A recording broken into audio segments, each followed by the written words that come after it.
여호와는 나의 목자시니 내게 부족함이 없으리로다. 시편 23편 1절은 시편 23편의 대전제가 되는 말씀입니다. 그래서 여호와가 나의 목자이시니 내게 부족함이 없다. 그렇게 고백한 것을 2절부터 하나하나씩 설명하고 있다고 볼 수 있어요. 어떻게 부족함이 없는지 설명하는 거죠. 그래서 2절에 보니까 그가 나를 푸른 풀밭에 누이시며 쉴만한 물가로 인도하시는도다. 그가 나를 푸른 풀밭에 누이시며 쉴만한 물가로 인도하시는도다. 양에게 필요한 것을 이야기하고 있습니다. 양에게 음식 필요하죠. 먹을 양식이 필요하고 또 먹었으니 이제 쉬어야 합니다. 신앙생활하면서 착각하기 쉬운 것이 있다면 영과 육을 지나치게 구분한다라는 거죠. 신앙생활을 마치 구름 위에 떠 있는 것처럼 생각할 때가 있어요. 영성을 정리할 때 하나님과 함께하는 것이고 하나님과 동행하는 것인데, 우린 신앙생활, 이 영성을 자꾸 하나님과 함께하는 그 시간, 그 부분에서만 얘기해요. 무슨 얘기냐? 교회 오는 것, 또 예배하는 것, 기도하는 그 시간, 기도하는 장소, 그리고 찬양하는 그 시간, 찬양하는 장소, 말씀을 듣는 그 시간, 말씀을 읽는 그 시간, 그 장소. 기독교는 그렇지 않습니다. 기독교는 철저하게 시장으로 들어간 종교예요. 마켓, 삶의 현장으로 들어간 종교입니다. 그래서 현장에서 살아내는 삶의 뿌리박은 영성이라고 얘기하잖아요. 뿌리박은 영성. 그렇게 신앙생활은요, 현실 문제와 깊은 관련을 맺고 있습니다.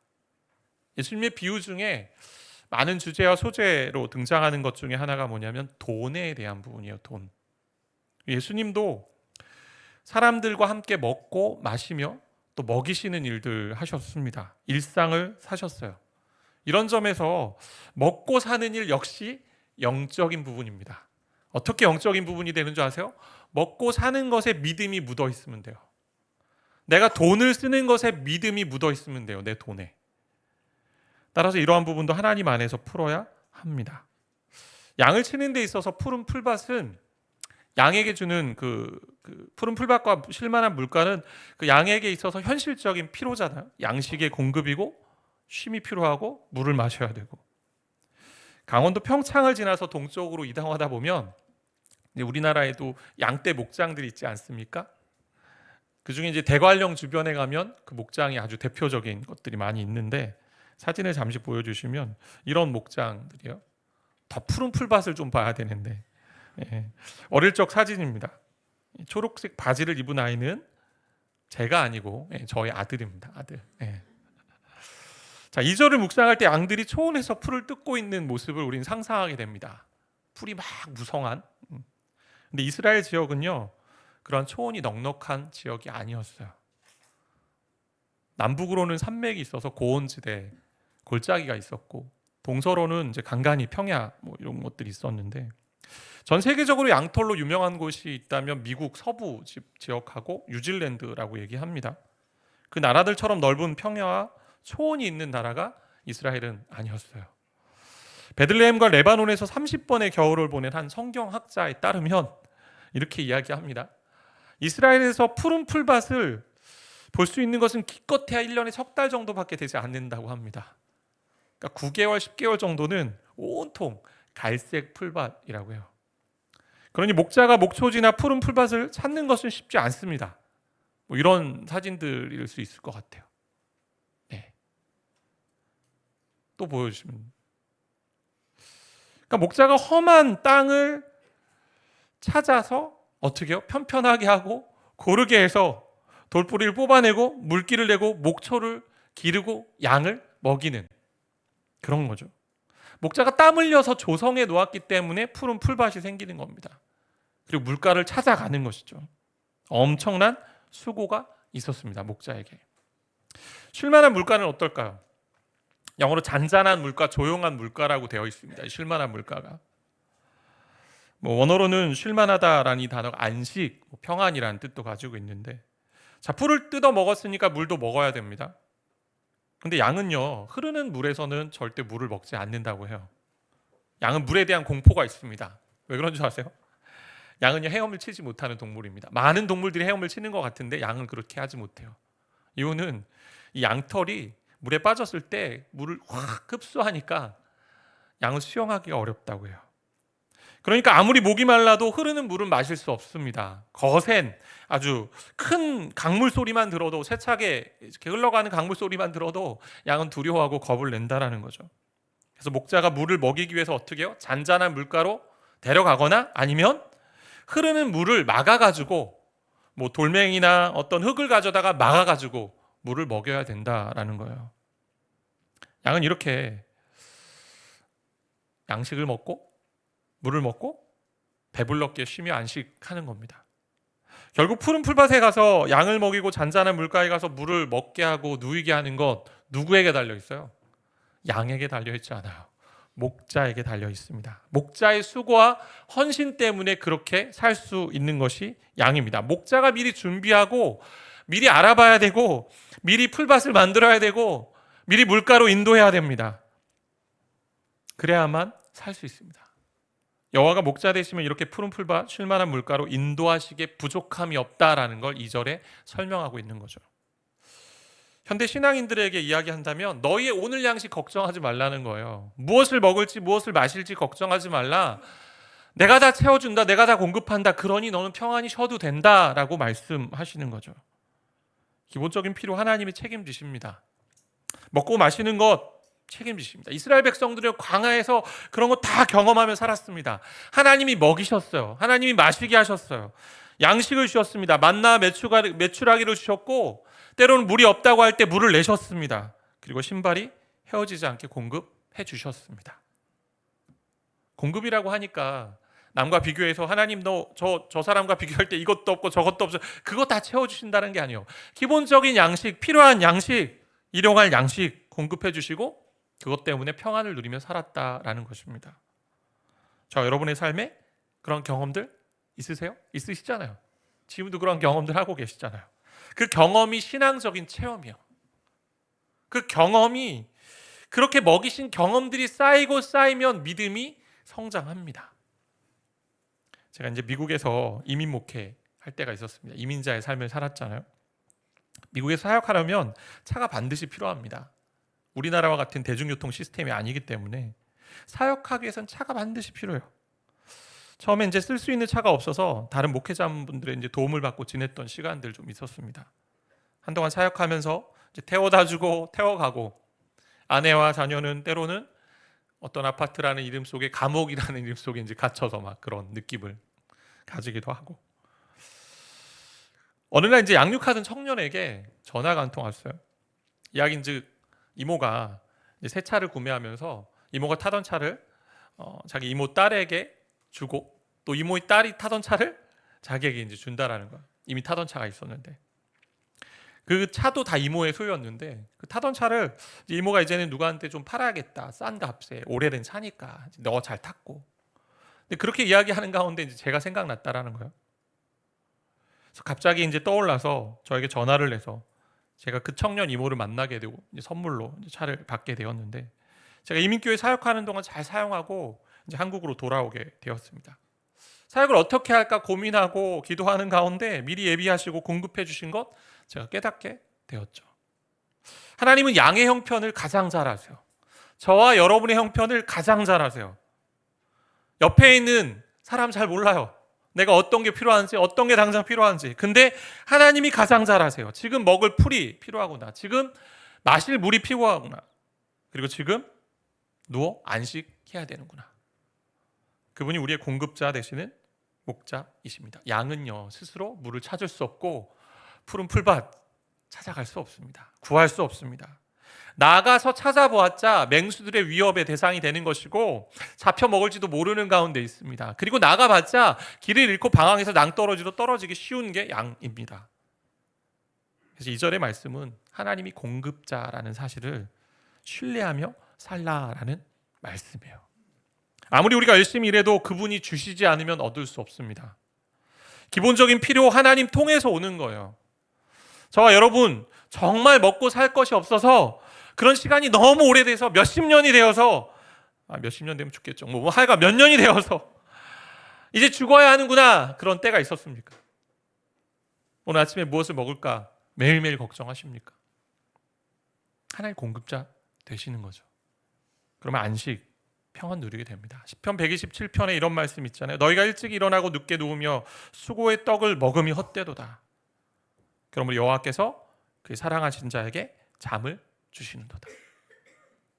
우리가 이제 잠이 많은 사람들이 이 이야기 많이 하잖아요. 아, 나에게 잠을 주시니 나를 사랑하는구나. 뭐 그렇죠. 하나님 사랑하기 때문에 그럴 수도 있어요. 맞아요. 무슨 얘기냐? 왜 잠을 잘 잃을까요? 하나님이 다 공급하시는 것을 믿기에, 신뢰하기에 믿음으로 쉬는 거예요. 내가 여기까지만 일하면 돼. 그래서 일주일에 한 번 쉬는 겁니다. 안식을 누리는 겁니다. 7일 매일매일 일하지 않습니다. 하나님이 공급해 주시는 것을 알기 때문에. 그렇다고 일하지 말라는 건 아니에요. 하나님을 목자로 모시고 일해야 그렇게 된다라는 거죠. 현대인의 대표적인 병이요, 걱정이고 불안이잖아요. 내일의 것 오늘 끌어다 걱정합니다. 어젯밤에 어떤 걱정하셨습니까? 오늘 아침에 잘 일어날까? 뭐 이런 걱정하셨습니까?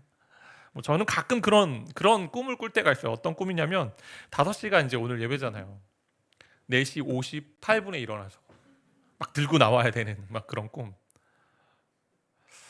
일어나지 않은 일들에 대해서 우리는 자꾸 걱정해요. 그러면서 어떡하지 이렇게 얘기합니다. 양은 오늘 어떡하지 하지 않습니다. 무엇을 먹어야 할지, 무엇을 마셔야 될지 걱정하지 않습니다.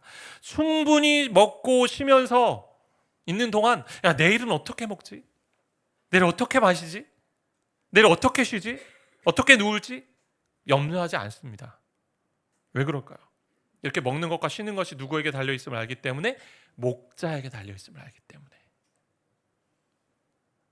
그런데 양이 자꾸 목자가 하는 일에 대해 걱정하면 어때요? 불안해집니다. 잘 쉬지 못해요. 계속해서 고되게 일합니다. 그러니 잠도 잘 못 자고 불면증으로 힘들어합니다. 마음에 쉼이 없어요. 평안이 없어요. 이 염려와 불안의 문제를 어떻게 해결해야 됩니까? 걱정과 불안은요, 동일한 뿌리를 가지고 있어요. 그게 뭐냐면 불신입니다. 불신. 하나님에 대해 믿지 못하는 거죠. 의심하는 거죠. 왜 의심하고 불신함으로 삽니까? 목자를 못 믿어요. 그러니까 내가 목자가 되려는 교만한 마음 가지고 삽니다. 양은 목자가 전적으로 도와주셔야만 살 수 있는 존재입니다. 목자 인도를 받아야 푸른 풀밭 쉴 만한 물가로 갈 수 있습니다.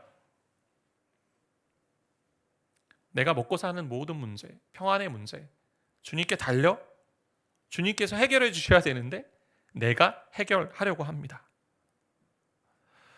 그러니까 불안에 쌓입니다. 휩싸입니다. 그분을 목자로 모시지 않고 내가 목자처럼 살아가니까 불안에 쌓이는 거야. 아니, 다른 것이 목자가 되니까 불안에 쌓입니다. 내가 목자가 돼서 내가 먹으려 하면 어떤 일이 생겨요? 탈이 납니다. 예수님 목자로 모시지 않고 살아가며 힘을 다하며 어떤 일이 있어요? 그렇게 열심히 해서 먹고 마시면 어떤 일이 있는 줄 아십니까? 살만해지면 하나님 떠납니다. 하나님 없이 살아도 된다 이제 여깁니다. 아, 내가 목자하면 살 수 있는구나. 하나님이 목자 아니어도 내가 살 수 있는구나. 그렇게 삽니다. 그리고 절망을 향해, 죽음을 향해 달려갑니다. 저 여러분의 공급의 문제를 책임지시는 분은요, 목자이신 하나님이세요. 앞서가시고 예비하시며 인도하시는 분이십니다. 그분이 목자이셔야만 저와 여러분에게 부족함이 없는 줄 믿습니다. 그러니까 우리의 믿음은요, 하나님과 우리의 관계에서 출발해요. 하나님 우리 관계 어떻게 정의합니까? 너희는 양이고 내가 목자야. 목자 노릇하지 마. 목자가 생각해야 되고 목자가 준비해야 되는 것 신경 쓰지 마. 나만 바라봐. 그럼 우리 어떻게 해야 합니까? 주님이 이렇게 말씀하세요. 마태복음 6장 34, 31절 같이 좀 읽겠습니다. 오늘 있다가 내일 아궁이에 던져지는 들풀도 하나님이 이렇게 입히시거든 하물며 너희일까 보냐. 믿음이 작은 자들아, 그러므로 염려하여 이르기를 무엇을 먹을까, 무엇을 마실까, 무엇을 입을까 하지 말라. 요한복음 14장 27절엔 이렇게 말씀합니다. 평안을 너에게 끼치노니 곧 나의 평안을 너에게 주노라. 내가 너에게 주는 것은 세상이 주는 것과 같이 아니하니라. 너희는 마음에 근심하지도 말고 두려워하지도 말라. 시편의 세 번역 이렇게 되어 있어요. 내가 편히 눕거나 잠드는 것도 주님께서 나를 평안히 쉬게 하여 주시기 때문입니다. 그러니까 먹이시고 그래서 참된 평안을 공급해 주시는 목자 되신 예수님을 바라보는 것이 우리가 살 길입니다. 바라보며 그분의 인도를 따라가야 돼요. 그것이 양의 실력입니다. 양이 해야 되는 그 실력은 주님 바라보는 것이고 주님 붙드는 것이고 주님 따라가는 것입니다. 내가 무엇을 먹을까, 무엇을 마실까, 푸른 풀밭을 찾아 나서고 물가를 찾아 나서는 것이 양의 실력이 아니에요. 주님을 바라보는 것, 주님을 붙드는 것이 양의 실력입니다. 그게 믿음의 실력이에요. 이 시를 쓴 다윗, 폭풍과 같은 그 삶의 여정이 있었습니다. 시련의 한복판에 있었습니다. 근데 그 가운데서 주님이 먹이셨고 하나님 먹이셨고 하나님이 평안을 허락하셨어요. 사울 왕으로부터 도망자의 삶을 살 때가 있었습니다. 그리고 아들의 배반과 살해 위협 가운데 있었던 삶이었습니다. 그의 굴곡진 인생을 정의한다면 이런 단어들로 나열할 수 있을 것 같아요. 간음, 살인, 근친, 상간, 배신, 배반, 내전, 아들의 죽음.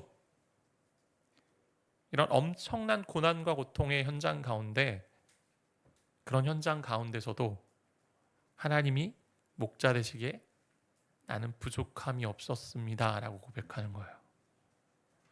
목자 되신 하나님이 우리의 가장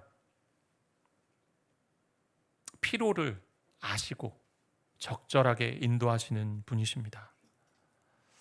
먹을 것을 주시고 인도하시기에 그분이 주시는 평안 누리며 살아갑니다.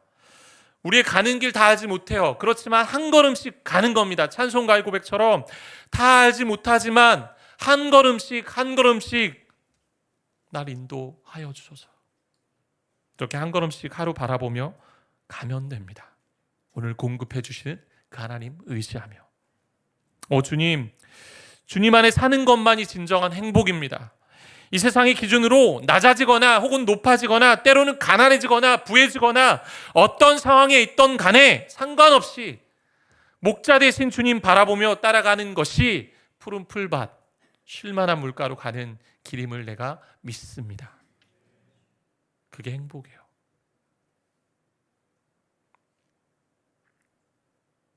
정말 예수님 믿으면서 행복하고 싶지 않으십니까?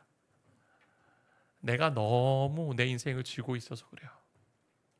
주님 목자 되시면 그분이 공급자 되심을 알고 하루하루 신뢰하며 한 걸음 한 걸음 믿음으로 나아갈 때 우리 인생이 정말 가난하든지 부하든지 높은 자리에 있든지 낮은 자리에 있든지 우리의 인생이 늘 푸른 풀밭, 쉴만한 물가인 것을 기억하며 사시는 인생 되시길 바라고 축복합니다.